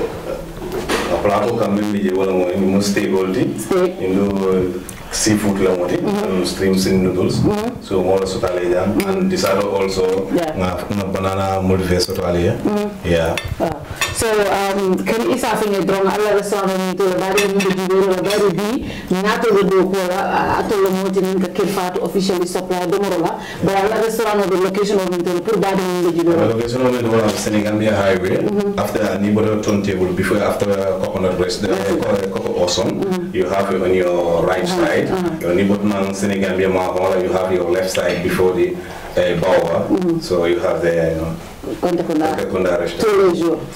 Alright, thank you so much. Thank you, Kalilu. Guys, this is the beautiful dinner offered by Conte Kunda. Thank you so much, Kalilu. Okay. léegi nag comme show bi nag fu nga ni film day tijji waxtaan lu gis nañu waay léegi balaa ñoo jël suñ first commercial second commercial break bi am na fu am solo fi nga laalam. Jërëjëf Fatou, and I think we have to be serious about transforming Banjul. Banjul is in need of help, but before we help Banjul, we need to first understand what the problems of the city are. Banjul has a primary problem, which is an emergency, that's drainage. So Banjul needs to breathe. It's suffocating. That's one. But equally, Banjul has a lot of history, and we are wiping away the history by demolishing what we used to know as Banjul. Banjul has a lot of wooden homes that dates pre-colonial Banjul, and now we have lost over 85% of them, and any serious mayor will do some restoration works, because people without its heritage are just nobody, and that's what's happening in the city. We are losing our heritage as fast as we can really restore them. We need to work on it. And finally, all the aspiring mayoral candidates of the city need to know and understand one thing. Banjul is not a political laboratory looking for a political experiment. You either know what you're doing or you step aside. The citizens of Banjul are very intolerant to would-be nobodies who think because they have a little bit of money in their pocket or they can wield influence and think they can come and hoodwink Banjul again. We say never again as Banjulians. It's not about how much you can give or who you can pay rent for or how much money you can give to organizations. It's the value proposition you have for the people of the city. If you can, step aside. If not, we in the media will make sure you step aside. Okay, just before we go, I have one question to ask these candidates. It seems like you all want to be the mayor of Banjul, right? Would you work together if any one of you happens to be the mayor? Would you come together and work for the betterment of Banjul? Because I believe, so when you say ngeen jog pour taxaw pour nek candidates, yeen ñep da ngeen ne Banjul moma ñor. Taxaw len fi on your personal pocket or anything like that. Banjul ngeen gis Banjul mo len ñor. Kon na suñ tané kenn ñu yeen o ñu keneen ci ñuy ut place bi. Paré ngeen pour liggéey together. Mr. Ndiaye. Waaw, man xamna ne man may gagné. Okay. Suma gagné ñi liñ wax ni yeb dégg naa ko nañ ñëw ci suma gannaaw ñu liggéey man ubbi naa suma bunta pour man ubbi naa suma bunta te doomi Banjul lañ am nañ idée su baax nañ koy indi ñu liggéey man loolu amoo ci ba ñaar loolu amoo ci problème parce que passe tout mais aussi yëpp dëgga Samba Fall ak Laay Ba yëpp oncle la yëpp liggéey naa ñoom because my one the secretary of the Banjul Sports Committee for 10 years so liggéey naa ñoom openly so any mayor bu gañe bu nekkul man ñii dañ oloki rek ne man maa ngi taxaw waaw oloki rek ne maa ngi taxaw but bu nekkul man why not I will come put everything that I have on the plate give it to them we work together but on the other hand li ñu mbay ñang doon wax pour Banjul anybody ku fa toog fi mu nekk waa Banjul rek in person ñun liñ what we want to do mooy duñ toogee dañoo am what we call a citizen forum nga xam ne every 6 months dinañ dem si benn gox toog ak 3 councillors yi yëpp ñëpp oo waa Banjul waa area boobu yëpp ñun ñëpp ñu toog ñu wax lanay suñ setbacks lanay suñ achievements and what we want to do ak lan la waa Banjul expect from us through that we will be accountable to the people people always they will know what we want to do and how are we going to go about it. Yes. Man, when I win, Banjul wins. Man, I know that my plans are bigger and better than all of their plans. So being a man Banjul mo masox Banjul mo tax bema bàyyi suma international job ñëw ne dama taxaw pour mayor of Banjul mooy pour wone ne fi mu nekk nii it's high time you stop the wax ne ndeysaan we cannot all be out but will you work with other people in case of course Banjul mo ma sax mo masox Banjul la tax ma bàyyi suma international job so because of selfish reasons no that is not me because I feel ne we should be proud of our city Banjul should be a capital city by recognition and definition. Man, I am concerned and worried we have the right person in this seat. Because man, like I say, if I were to see somebody that has the wherewithal, or feel has all what it takes to run this position, I would let them go, because Metina, Safna, Serna, so of course I would share with everybody, because my plans are bigger and better, and they're more magnanimous, and they look to the longer term, because what I keep saying is, let's think big, let's dream big, and let's deliver big. Finally, there's this thing, special interest groups. How many want to be council si, local government si, luñ dé gis moy ben investor bu joggé fenn rek soxla ben deal ñew rek jox mayor bi lu mak mu jox ko deal bi xalaatut interest Gambia nga jël lolu for example investment nga jël lo xamné for the interest of all Banjulians nga xalaat sa bop rek special interest group ya xana politique bi so len togué as mayor lan moy nek sen approach to special interest groups yi Mr. Ndiaye loolu am na solo moo yaakaar réew bu nekk nag. li xew mooy. waaw jamono bi ñu nekk nii. waaw gone are those days. because léegi you know media yaa ngi fi. waaw ñeneen ñaa ngi fi. lu si waay def. sa bopp. waaw soo guddee fan rek da nga koo fekkee. fii lu fi waay def dafa feeñ. waaw understand so ku ñëw because of sa interest. sa service gain nga dem ne da ngaa jëm a jaay Banjul because of lii. da ngaa feeñ te you will have responsible. te ñu ngi bu ñu ci commission bi commission du fi mus a jeex nag. ba pare comment to this heritage affaire bi nga wax nii. gis nga fi xarit Lloyd Evans dëkkoon. man ci suma soxla la bokk because foofu la dogal ñu woon laxu si. dogal dafa am ñaari place la ñu woon laxu si biir Banjul. Baraas Débul foofu la daan fanaan understand nga léegi rek soo xamee ne woo bi xaw naa tense tuuti. mu dem pax mi nekk Combo Street. am na benn monument bu fa nekk. so if I am true you know I will talk to France and see how best they can do. revive loolu you know jéem koo defaraat ba pare you know xam nga ñu def ko mu nekk skill center boo xam ne you know fa yàgg a computer ak yeneen. yooyu bokk na ci suma affaire. non Fatou yow special interest groups. non li nga wax Fatou loolu mën a tuta am. tuta am de. lu tax because. watchdog institutions yëpp. fi mu nekk dañoo mun a work effectively. Okay. If you look at for example any bill boo war a def. it has to go through GBPA regulation. Yes. You have to meet it. da nga war a dem Park and Pay. waaw National Assembly. loolu yàgg na fi nag. waaw. yàgg na fi de. waaye wante tam nañ understand. you know. environment bi ñu jógee. waaw ak environment bi ñu ñëw léegi. waaw it's a totally different environment. ba pare yéeral fi. waaw ñaar na ko binda. then we'll go to Facebook and write. and there are other ñams outside. and ñun liñ bëgg a li ma la jéem a expliquer loolu lañ bëgg a def mooy di citizen forum. dafa ñëw. ne kii mu ngi bel fii lan tax we explain. So we'll be accountable to the people of what everything that we want to do for the interest of Banjulians. Wow. Elise, bala ñoo dem yow tam special interest groups yi. boo nekkee mayor. waaw gis nga track record. is very important. xam nga ci sa past ci sa previous life prior to this. so wanee ne yow you don't have the tenacity, you don't have the ethic, moral and value. To manage little things, when you of course you would mismanage.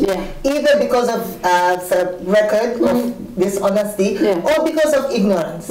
So that's why we have to be careful who we put into this office. So if you can anything past 500,000, in the 25 million, it will blow your mind. Also if you can yangi anticipate ki amna li manita buga na ko am because ku nekal buga lu bax di moment nga tok in kena ne la du nga ñaka fayda gis nga nak dañoo jaay brousse bi for 5 million nga try nga am ci de you know you would do like that. So we have to make sure that the candidates are thoroughly vetted.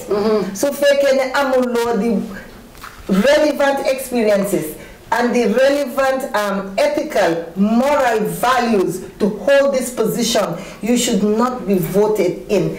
Because as a mayor, you are like the president of Banjul, you know, and it goes with certain roles and responsibilities. Finally, we want to begin. One more is a last message to Banjulian and your last step. nga xool leen ci caméra dégg Mr. Ndiaye nga woon leen ne lu tax ñu war laa sànnil yow Mr. Ndiaye. Banjul lu tax ñu war maa sànnil mooy man maa xam seen problème man maa ju solution candidate man maa xam seen problème maa dëkk ak yéen man maa ewoo yéen di fanaanoo ak yéen lii moom mooy suñ soxla mooy suñ ité moom la ñoo toppatoo affaire yi meewa yaa nag duñ ko jàngale ci benn institution amut ne institution bi ñoo jàngale président yaa ak meewa yaa yu demee noonu waaye tamit fii dañ fi am cosaan ku nekk xam nga sa boppa da nga fi am maam am fi yaay am fi papa am fi raka yooyu ak ay jabar duñ nangu suñ ngor ñu jëm koo jaay ngir leneen ñun dunduñ loolu xamuñ loolu fi ma jógee xamuñ loolu dunduñ ko understand nga so waa Banjul seen carte yi yéen a ko moom am nañ yaakaar ci yéen xam ngeen fi ngeen ko war a def jarul pour wax ne nii rek nii ak nii demee nii seet leen fi ngeen ko def ngeen def ko sànnil leen ma ko moom moo gën sànnil leen ko moo waaw Panjaay ak GDC sànnil leen ko GDC waaw Panjaay ak GDC waaw li lan la nii tey nga wax jàkkaarloo waa Banjul lan nga leen a wax pour ñu sànni la karta li ma wax rek maa ngi force mooy maa ngi wish other candidates good luck they are just unfortunate ne man maa ngi taxaw because of since bi ma ñibbisee ba léegi maa ngi liggéey Banjul and am naa di competence am naa di capacity am naa di leadership am naa di drive and the most important thing the respect pour give everybody their due, pour deliver, pour address some of the core issues affecting Banjul. So, do ma votale do yaka sa karta. Wow. So, keneen ko votal nak daga sani sa karta rek. Keneen ko votal da yaka la. Jërëjëf Mr. Faye. Lizzy, finally lan nga wax Banjul seet leen wax leen reason lu tax ñu war a sànni Lizzy. Waa Banjul. li ma leen a wax mooy dëkk bi ni mel kenn amul pour wax leen ko. The spirit of the Banjulian sax dafa daga kenn duy waxati about Banjul with enthusiasm. Man pare naa liggéey Banjul am naa man bi am naa pas-pas bi am naa passion bi. ñee na dañoo wax ne man dañ ma oo ñii ñoo ma wax ne pour ma ñëw taxaw man Lizzy Younsin kenn ooyu ma ne ma ñëw taxaw man maa decide ne dama bugga taxaw pour Banjul and I have the passion for Banjul te am naa time bi am naa xam-xam bi ni ma ko waxee woon te pare naa taxawal Banjul give it my all. I pledge all my diligence to Banjul and at the end of the day like I told them I am the dream candidate. I dare to dream big for Banjul. I will even help your candidacy by taking it from step 1 to step 2. They can just let yourselves in that the Banjul. We have to be like our neighbors. Now, Senegal, let's aspire to be like them. Gambians are top performers. They can vote them. They are Gambians are holding top performing jobs. Mashallah. Let us try, and that is all because we have not been putting the right people in the right places. We've been electing the same types over and over and over, and it's time that it stops. Why so it's incumbent. It's a sacred duty for everybody. Will you make sure Banjul is up to standard. Bilay su Banjul nekkee up to standard.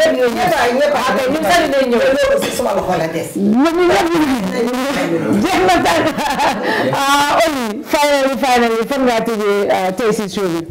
Man daal li ma wax waa Banjul mooy. Sànni leen ki ngeen xam ne dina change Banjul.